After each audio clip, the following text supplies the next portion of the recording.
इतिहास बताता है कि एक दौर वो भी था जब दुनिया भर का खजाना भारतीय बाजारों में इकट्ठा था। भारत को सोने की चिड़िया कहा जाता था। यहाँ के शाही राजा हीरे जवाहरात पहनने से लेकर सोने चांदी के बर्तनों में खाया पिया करते थे। अब इसी से अंदाजा लग जाता है कि यहाँ एक नहीं बल्कि कई बेशकीमती वस्तुएं हुआ करती थी, जिनकी कीमत कई देशों की इकोनॉमी के बराबर हुआ करती थी। इसलिए आज हम आपको 10 ऐसी ही एक्सपेंसिव चीजों से रूबरू कराने वाले हैं जो भारत के इतिहास का हिस्सा रही है। The नसक diamond. भारत के कोहिनूर के ब्रिटेन पहुंचने की कहानी तो हर कोई जानता है, लेकिन आप ये नहीं जानते होंगे कि साल 1818 में नसक डायमंड भी भारत से गायब हुआ था। बताया जाता है कि किसी जमाने में गोलकोंडा की कोल्लूर माइन से निकला यह हीरा त्रिम्बकेश्वर मंदिर में शिव जी के श्रृंगार का हिस्सा हुआ करता था। कई सदियों तक इसी मंदिर में रहने के बाद एंग्लो मराठा वॉर के दौरान ईस्ट इंडिया कंपनी ने इसे ब्रिटिश ज्वेलर्स को बेच दिया था। वक्त के साथ इसे कई बार खरीदा बेचा जरूर गया, लेकिन 43.38 कैरेट्स का यह हीरा आज लेबनान के एक प्राइवेट म्यूजियम में पड़ा है। अमरावती मार्बल्स। ब्रिटिश म्यूजियम में सजे ये खूबसूरत 120 स्कल्पचर और इंस्क्रिप्शन का बौद्ध धर्म में एक खास महत्व है, क्योंकि ये शिलालेख एक भव्य बौद्ध स्तूप का हिस्सा हुआ करते थे। 1845 में पहली बार इन्हें स्तूप की खुदाई के दौरान खोजा गया था। इनमें उकेरी जातक कथाएं बताती है कि ये बुद्ध के जीवन से जुड़ी हुई है, लेकिन इन्हें खोजने वाले सर वॉल्टर एलियट थे, इसलिए इनका ब्रिटेन जाना पक्का था। आज ये खूबसूरत मार्बल्स लंदन के ब्रिटिश म्यूजियम में जरूर रखे गए हैं, लेकिन इनका इतिहास हिंदुस्तान से जुड़ा हुआ है। थ्रोन ऑफ महाराजा रंजीत सिंह। अफसोस की बात है कि जिस सिंहासन पर महाराजा रंजीत सिंह बड़ी शान से विराजते थे, वो भी आज भारत से दूर अंग्रेजों के म्यूजियम में पड़ा है। इस सिंहासन को बनाने वाले क्रिएटर एक मुस्लिम सुनार थे, जिन्होंने लकड़ी और सोने के इस तख्तो ताज को तैयार किया था। सुनने में आता है कि सिखों के महाराज होने के बाद भी रंजीत सिंह जमीन पर बैठना पसंद करते थे और कुछ शाही मौकों पर ही सिंहासन का इस्तेमाल करते थे। लेकिन जल्द ही उनके सिंहासन पर ब्रिटिशर्स की नजर पड़ गई और साल 1849 में उन्होंने इस पर कब्जा जमा लिया और इसे ब्रिटेन भेज दिया। Patiala house necklace. चमचमाते इस नेकलेस को कभी पटियाला के महाराज भूपिंदर सिंह के लिए बनाया गया था। इसे बनाने का काम हाउस ऑफ कार्टियर ने किया था। अनोखी बात थी कि एक कॉलर और 5 चेन के साथ इस नेकलेस में करीब 3000 डायमंड्स जड़े हुए थे। दिखने में इतना शानदार था कि इस हार के चर्चे भारत ही नहीं बल्कि दुनिया भर में होने लगे थे। ऐसा इसलिए भी क्योंकि इसमें दुनिया का 7वां सबसे बड़ा हीरा लगाया गया था। लेकिन दुख की बात है कि 1948 में इसे पटियाला के शाही खजाने से चुरा लिया गया।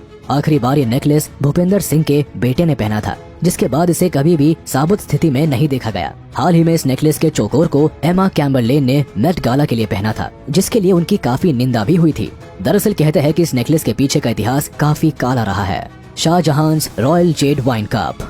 एक आलीशान महल और राजसी ठाट बाट में रहने के अलावा मुगल बादशाह शाहजहां के पास एक नायाब शराब का प्याला भी था, जिसमें वो बड़ी शान से जाम के घूंट लगाया करते थे। हालांकि सफेद रंग के इस प्याले को खास शाहजहां के लिए बनाया गया था, लेकिन इसे बनाने वाला आर्टिस्ट कौन था, इसका इतिहास में कोई जिक्र नहीं मिलता। अतीत के पन्ने बताते हैं कि 18.7 सेंटीमीटर लंबा ये प्याला 1857 के बाद कर्नल चार्ल्स सेटन को मिल गया था। उसके बाद ये कई लोगों को बेचा गया, लेकिन आज इसकी मौजूदगी हमें विक्टोरिया और एल्बर्ट म्यूजियम में मिलती है। सुल्तानगंज बुद्धा। 2.3 मीटर ऊंची और 500 किलो वजनी इस मूर्ति को शायद आप पहली बार देख रहे हो, लेकिन ये मेटालिक स्कल्पचर सुल्तानगंज बुद्धा का है, जो 1861 में भगलपुर के सुल्तानगंज में पाया गया था।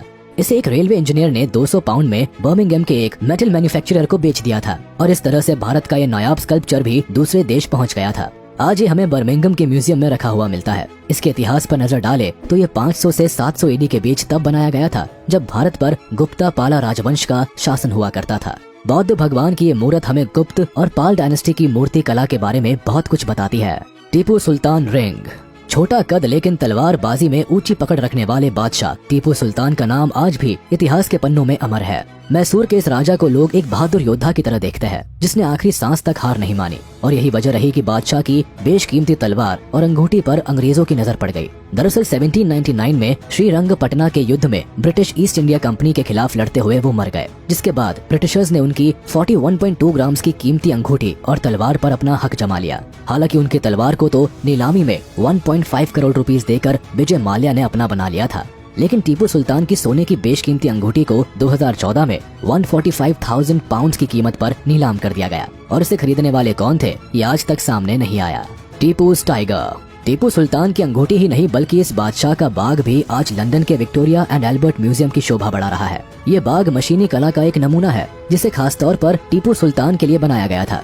इस मूर्ति में बाघ को एक ब्रिटिश सैनिक को मारता हुआ दर्शाया गया है, जो टीपू सुल्तान की ब्रिटिशर्स के प्रति दुश्मनी का सिंबल था। टीपू सुल्तान के मरने के बाद उनके इस बाघ को लॉर्ड मॉर्निंगटन ने ब्रिटेन भिजवा दिया था, और तभी से ये ब्रिटेन की म्यूजियम में रखा हुआ है। इसलिए अगर आप कभी लंदन जाए तो मैसूर के राजा की इस खास निशानी को जरूर देखें। पीकॉक थ्रोन मुगलों की शान और शौकत और राजसी सत्ता का प्रतीक मयूर सिंहासन को बनाने वाले बादशाह शाहजहां थे। हीरे जवाहरात और सोने से जड़े इस सिंहासन को उन्होंने ताजपोशी के लिए बनवाया था। इसके दोनों हिस्सों में मोर की आकृति के चलते इसे मयूर सिंहासन कहकर बुलाया जाता था। वही फारसी में इसे तख्ते ताउस भी कहा जाता था। शाहजहां ने अपने इस नायाब सिंहासन को आगरा के किले में रखवाया था, जहां शाही दरबार में आने वाले लोग इसकी खूबसूरती को निहारते थे। इस सिंहासन की खासियत थी कि इसमें विदेशों से मंगवाए गए हीरे, अनमोल पत्थर और मणिक जड़े गए थे। मयूर की चोंच पर मोती लगाए गए थे, जबकि उनके सीने में लाल मणिक लगाए गए थे। ये तख्त ताज अपने आप में मुगलों की शान था, पर अफसोस आज ये सेंट्रल बैंक ईरान के नेशनल ट्रेजर का हिस्सा है। दरअसल सन 1739 में नादिर शाह ने दिल्ली पर कब्जा किया था, जिसके बाद वह मयूर सिंहासन को अपने साथ पर्शिया ले गए। बता दे कि आज इसकी कीमत लगभग 5.5 बिलियन डॉलर्स है। कोहिनूर इंग्लैंड की रानी के ताज पर सजे कोहिनूर के तार आज भी भारतीय इतिहास से जुड़े हैं।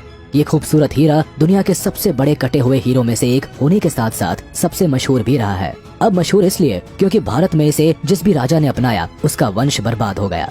कई लोगों ने इसे शापित ठहराया तो कई इसकी कीमत नहीं समझ पाए, लेकिन ये हीरा भारत के सबसे बेशकीमती खजाने में से एक रहा है। 793 कैरेट के साथ कोहिनूर को सबसे पहले आंध्र प्रदेश के गोलकोंडा क्षेत्र से निकाला गया था।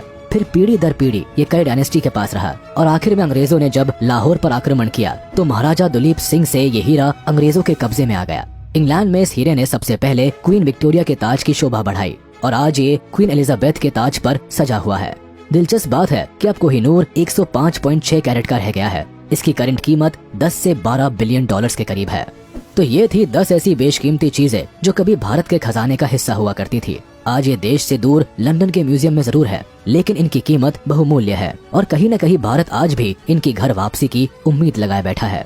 फिलहाल आज के लिए हम आपसे विदा लेते हैं। भारत की अनमोल संपत्ति से जुड़ा ये वीडियो आपको कैसा लगा, हमें कमेंट सेक्शन में जरूर बताएं।